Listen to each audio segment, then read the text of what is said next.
encontro. Eu gosto muito de estudo bíblico.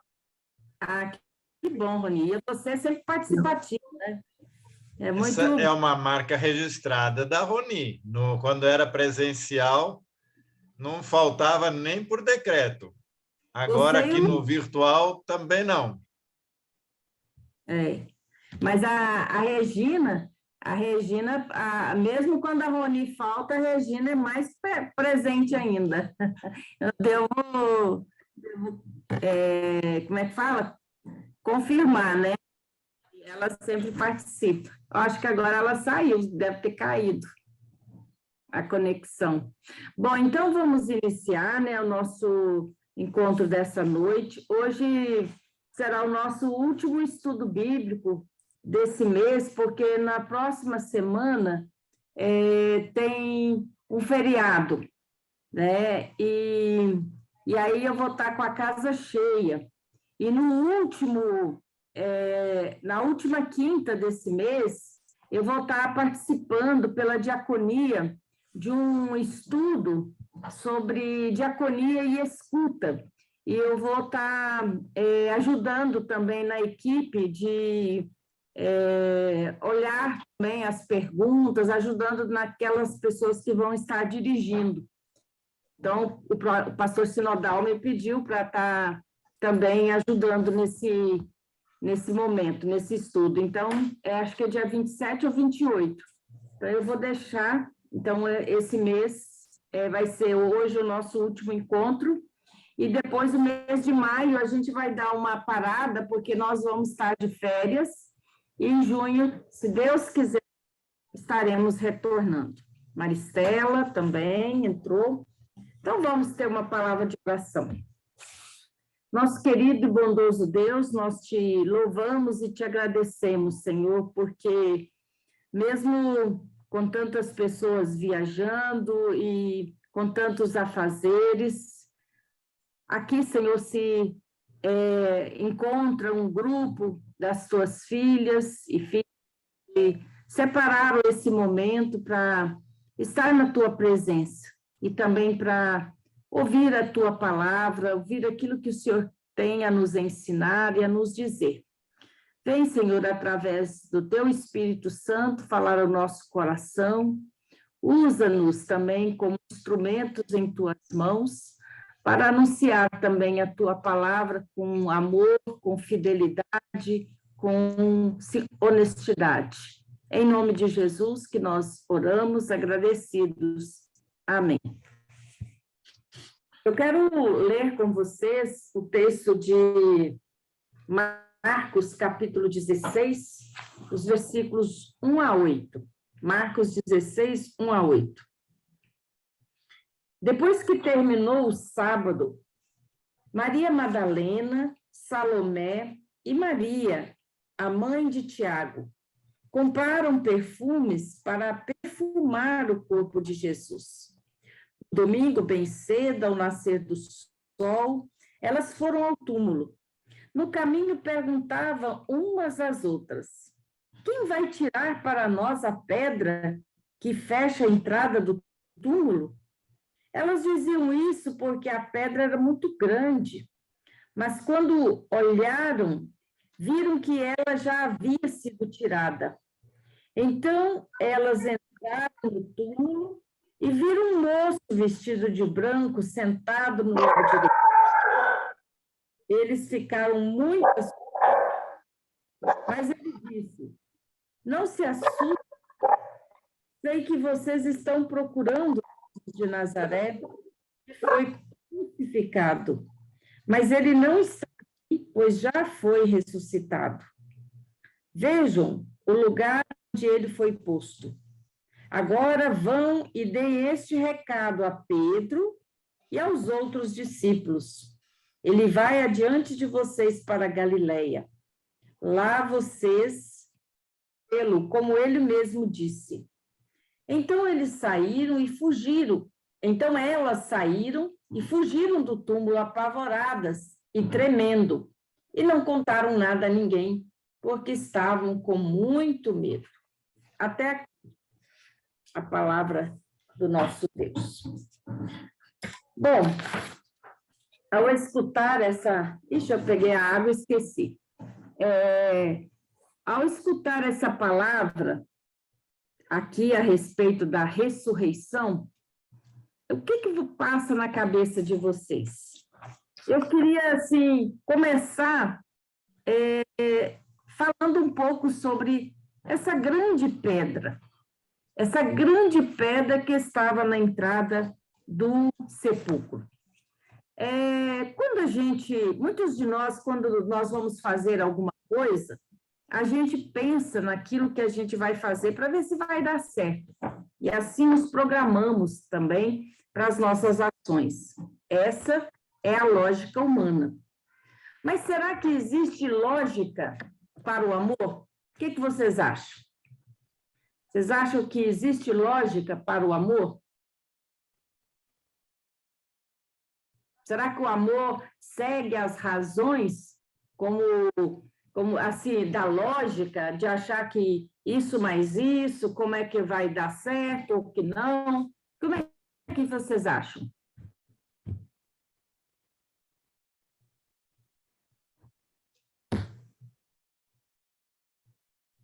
Amor, eu acho um sentimento tão profundo que a gente nunca sabe quando ele começa, mas sabe que ele nunca termina.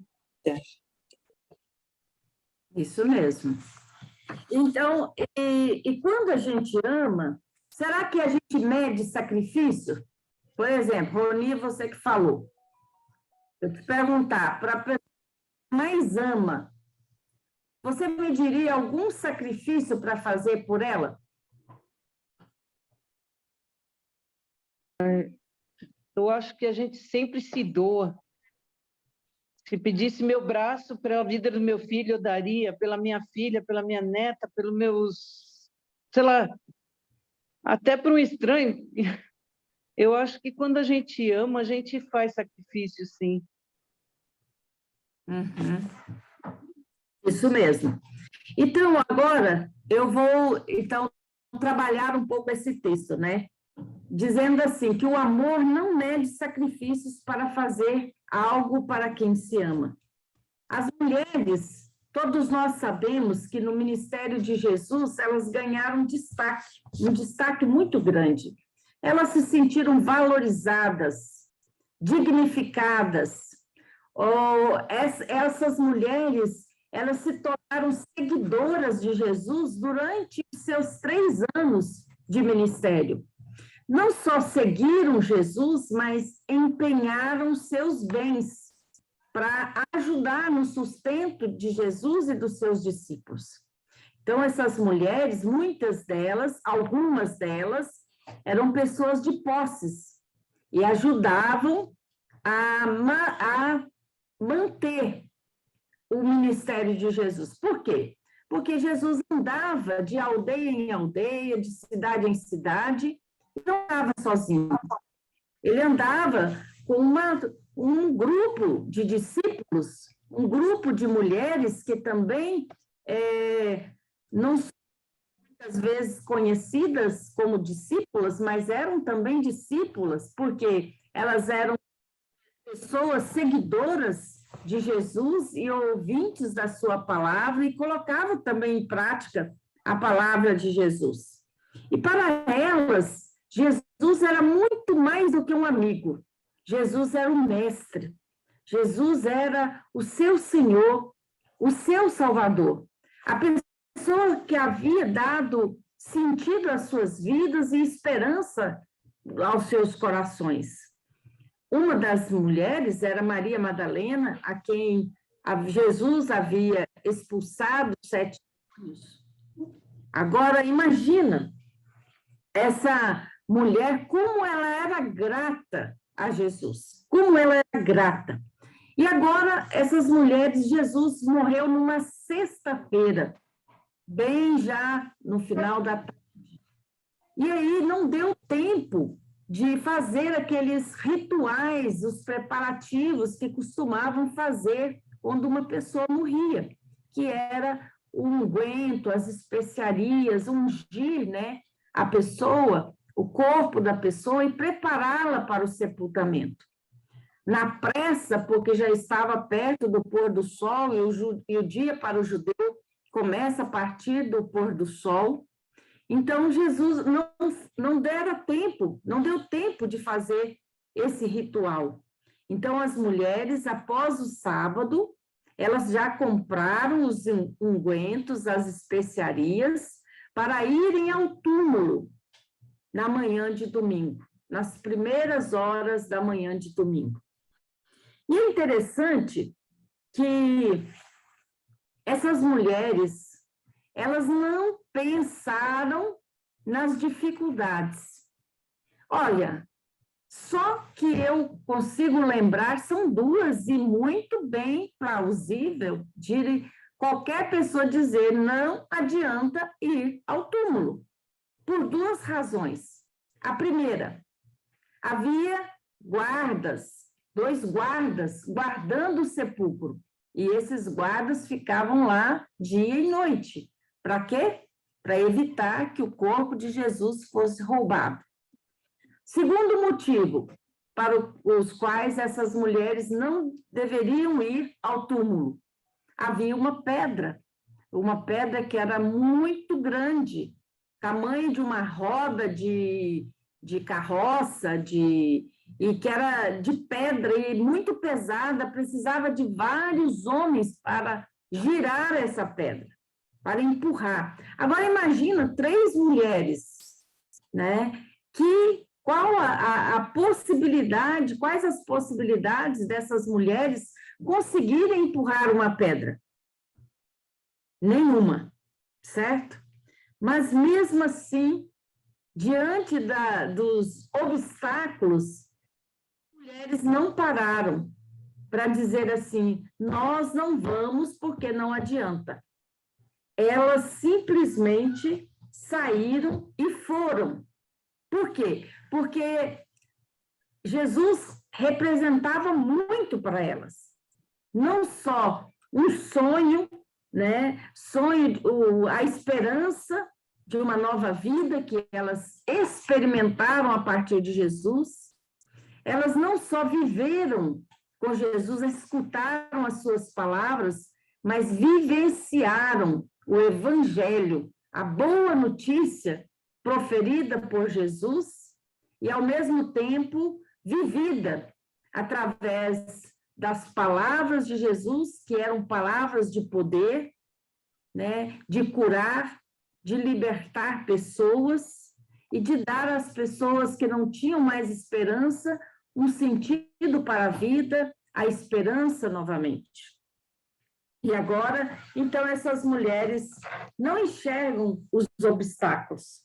Eu coloquei como título aqui, o verdadeiro amor não enxerga os obstáculos, mas caminha buscando as oportunidades. Essas mulheres só se deram conta de que a pedra era pesada e elas não podiam movê-la quando estavam no caminho. E quando elas se lembraram, poderiam ter voltado para casa, dizendo assim, poxa, não vai ter jeito mesmo. Não é quantas vezes a gente desiste, não é verdade? Num primeiro obstáculo. Quando uma coisa não dá certo, quando a gente já vê, isso é porque não vai dar certo.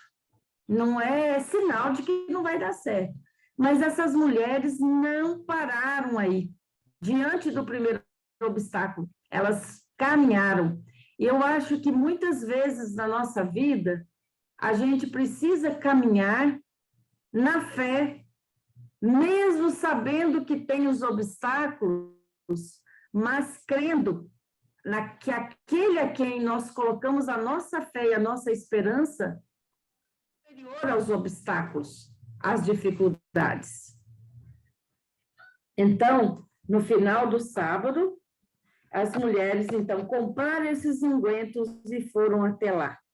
Imagino que todo o relato da Páscoa, ela começa com tristeza, com lágrimas, com pessoas se sentindo, cada um num canto, cada discípulo estava num canto.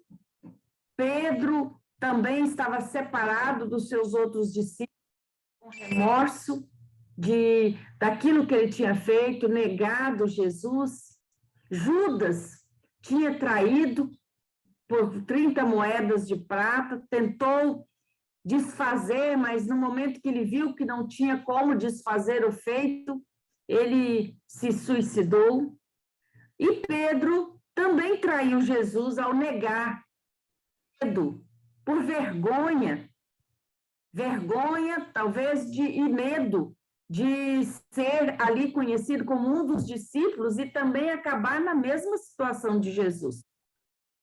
E eu acho que muitas vezes a gente se acovarda também diante dos nossos medos, né? Muitas vezes a gente se identifica com Pedro nas nossas omissões, ou talvez ao negar, ao mentir que não conhecemos para nos sairmos bem. E eu penso assim, que não partiu de nenhum homem ir ao sepulcro, mas sim das mulheres. Então, a gente percebe que as mulheres, é muito difícil tirar da cabeça das mulheres quando tem um plano. E eu acho que as mulheres, elas são fortes, porque elas, quando se juntam, né, elas ganham mais força ainda. E elas não desistem fácil. As mulheres são pessoas que não desistem fácil diante de um obstáculo, de uma dificuldade. E agora, ali, ao chegar ali no sepulcro, qual é a novidade? Né? As mulheres se surpreendem, né, ao ver que a pedra, que era o grande obstáculo, tinha sido removida. Elas não precisavam de mais ninguém para remover aquela pedra, porque ela estava removida.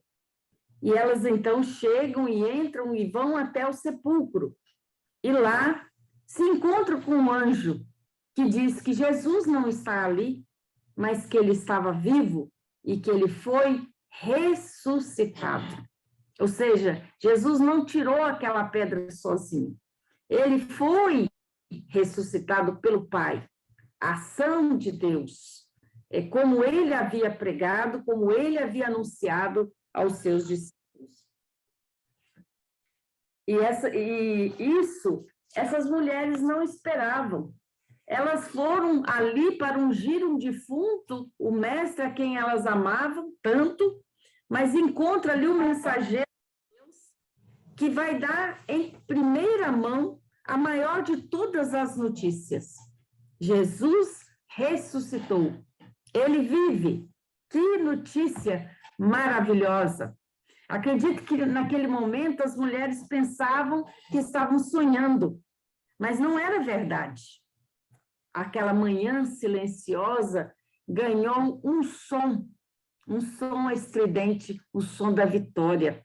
Jesus ressuscitou, ele vive. E quando eu estava preparando esse texto, eu fiquei pensando nos muitos velórios que eu já fui, e fiquei pensando também quando eu perdi meu irmão. E uma das coisas que é muito triste, muito difícil quando a gente perde alguém que a gente ama. Muitas pessoas se entregam, não conseguem fazer mais nada, mas eu noto que mesmo nesse momento difícil, eu vejo muitas mulheres ainda levantando para ir fazer um café, para ir fazer uma comida para as pessoas que estão na sua casa. Apesar, é algo que a gente vê que é surpreendente, essa força que ao mesmo tempo nasce e está dentro de cada uma de nós.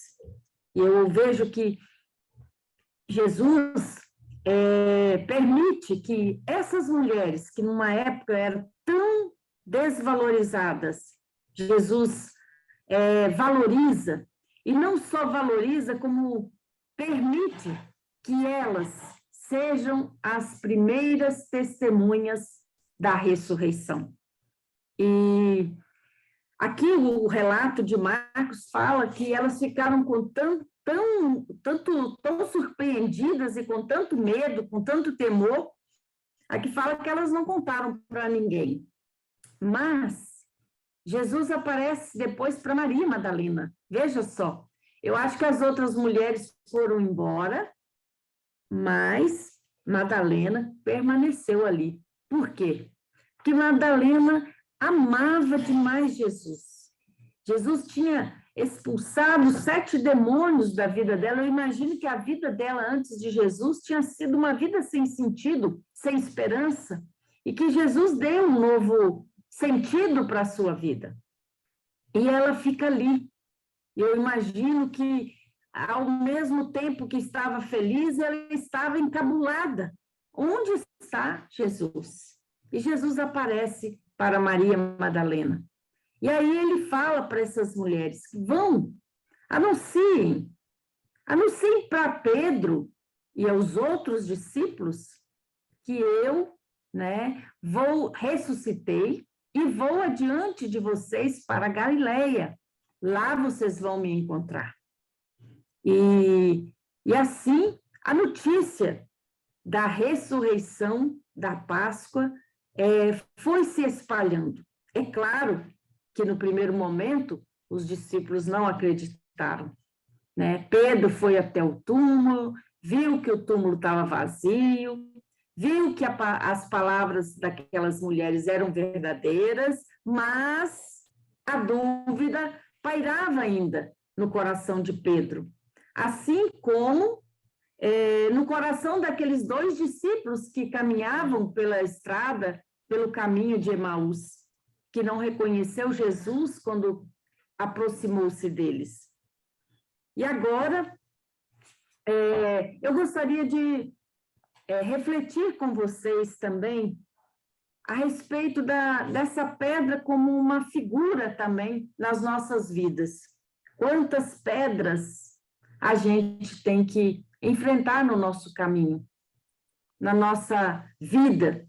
São dificuldades familiares, dificuldades talvez em relacionamentos conjugais ou com os filhos, ou muitas vezes algo conosco mesmo, que pode simbolizar essa grande pedra, esse grande obstáculo que nós não conseguimos mover sozinhos. A pedra, ela só foi movida e aberta ali pelo poder de Deus ao ressuscitar.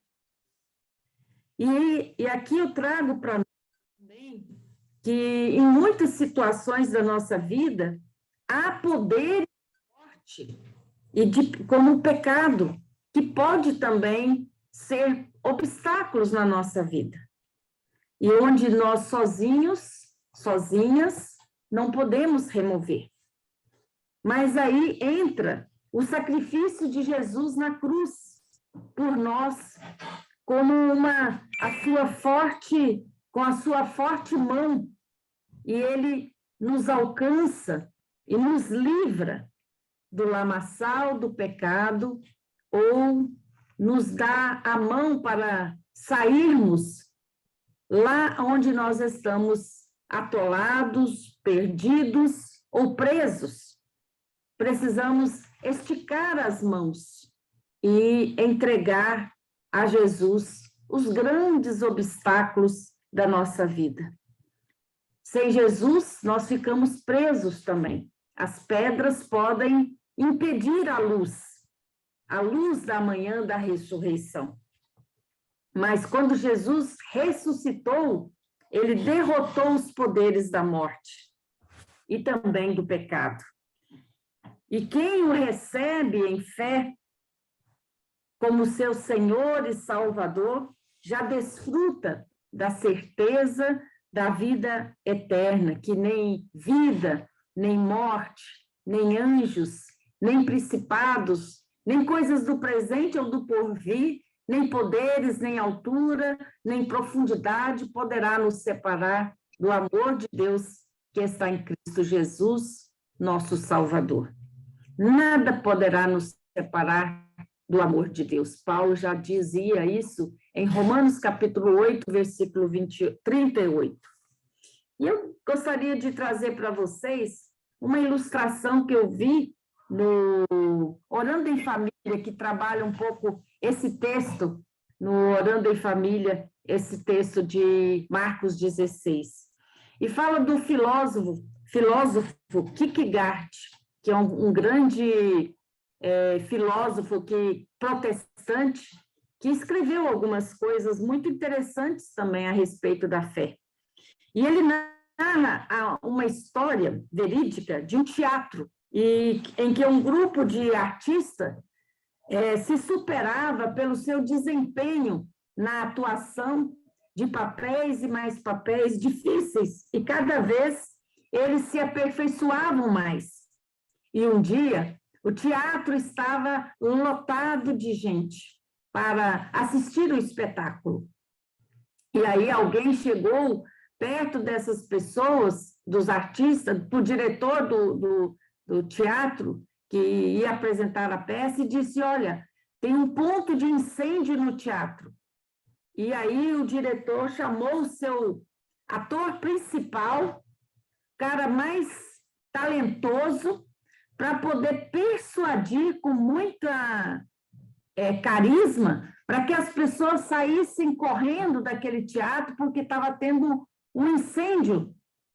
E quando o artista começou a falar e dizer que tinha um ponto de incêndio, que as pessoas precisavam sair rapidamente, aí sabe o que acontece? As pessoas começaram a aplaudir e disseram assim: nossa, como ele fala com tanta veemência, com tanta credibilidade, que parece até que é verdade.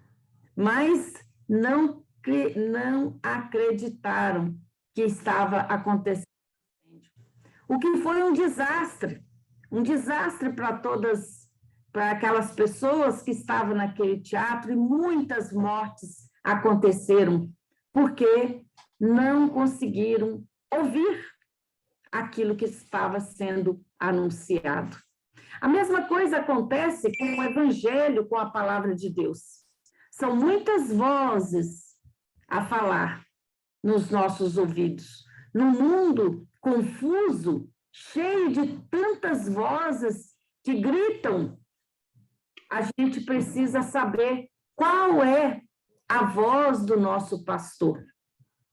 Porque são muitas vozes que podem nos confundir. Mas Jesus já disse que ele conhecia as suas ovelhas e as ovelhas conhecem a sua voz. Então, mesmo nesse mundo tão confuso, tão cheio de tantas atrações, de tantas novidades, nós, como cristãs e cristãos, precisamos reconhecer a voz do nosso pastor. E não sermos confundidos, para quando ouvirmos a voz dele, o alerta dele para as nossas vidas, vamos buscar ouvir a voz do pastor e sair enquanto é tempo.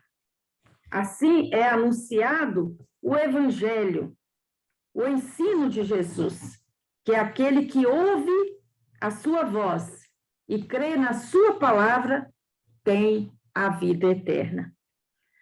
A pedra foi removida. Jesus ressuscitou. A boa notícia precisa chegar também em primeira mão aos discípulos. E aí eu gostaria de ir chegando já ao final, mas destacar aqui, por que será que Jesus manda anunciar a Pedro? Ele sabia que Pedro estava estraçalhado na sua alma. Ele estava se consumindo pelo remorso, pela falta de paz, por ter negado o seu mestre.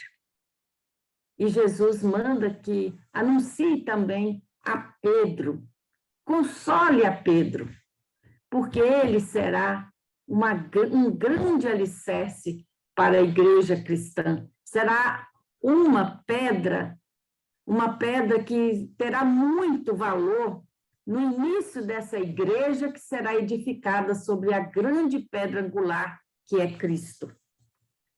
Então, a diferença que a gente vê entre Pedro e Judas é que Judas tinha um remorso. E remorso não leva a arrependimento. Há uma diferença entre remorso e verdadeiro arrependimento.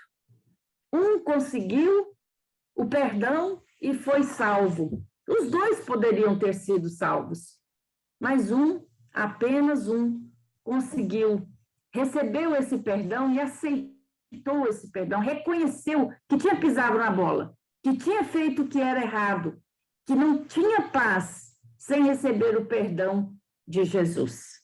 Então, por isso, Pedro foi consolado, a sua alma foi consolada pelo poder da palavra de Deus, pelo anúncio da ressurreição. Tanto é que ele é um dos primeiros a correr depois que as mulheres anunciam para ir até o sepulcro e ver se Jesus realmente tinha ressuscitado. O arrependimento sabe que em sua alma que não dispõe de uma solução que lhe traga paz. A única paz que nós podemos receber e que pode nos acalmar o nosso coração vem de Jesus, vem de Deus. Essa sim é uma paz verdadeira. Bom, Cristo salva todas as pessoas das suas culpas, assim como salvou Pedro. E ele também pode nos salvar de todas e qualquer culpa, sentimentos de culpa, pode nos salvar também dos nossos pecados. Jesus disse: eu vim para que tenham vida e a tenham em abundância. Então, podemos viver nessa certeza da ressurreição. Ele vive, por isso, nós também viveremos nessa certeza e nessa fé de que Cristo venceu os poderes da morte. E ele também tem a chave do céu para trazer-nos a salvação e a paz que ele nos oferece. Mas, para isso, a gente precisa ouvir a sua voz e seguir o seu caminho e deixar ele conduzir a nossa vida. Bom, alguém tem alguma colocação, alguma pergunta? Ou ficou alguma coisa que vocês não entenderam, que gostaria que explicasse? É mais uma curiosidade, porque agora fiquei branco. Foi Maria Madalena, Salomé e a Maria, mãe de Tiago. Tiago era o irmão de Jesus? Não, esse Tiago era outro. Uhum. O Tiago, irmão de Jesus, ele só vai aparecer, entrar assim como um grande pai da igreja depois, mas a partir da ressurreição. Aí ele vai se tornar uma grande autoridade bíblica. Mas esse Tiago era um dos discípulos. Eram dois irmãos, Tiago e João. Tem hora que dá branco. Não, mas não tem problema. Nomes iguais, né? Então, dá mesmo. É muita Maria e muito Tiago, é tudo... É verdade. Aí não dá muito certo. Porque é muito repetitivo, aí você tem que se colocar na história para poder lembrar quem era o fulano, porque senão você vai errar os personagens. E eu faço muito bem isso. Alguém mais gostaria de colocar ou fazer alguma colocação daquilo que o texto te instigou?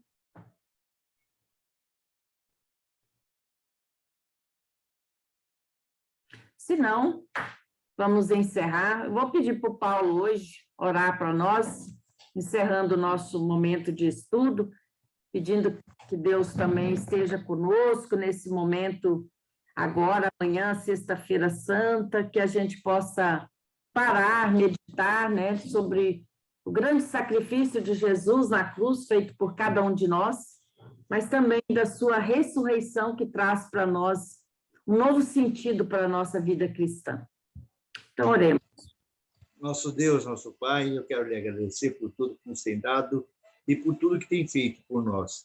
Eu quero pedir a presença de Jesus Cristo em casa, na casa de todas as famílias, que Ele possa agir, possa fazer bastante coisa por cada um de nós, como tem feito e como fez por nós. Em nome de Jesus, amém. Amém. Então, Klaus, tem algum aviso? Quer dar a bênção?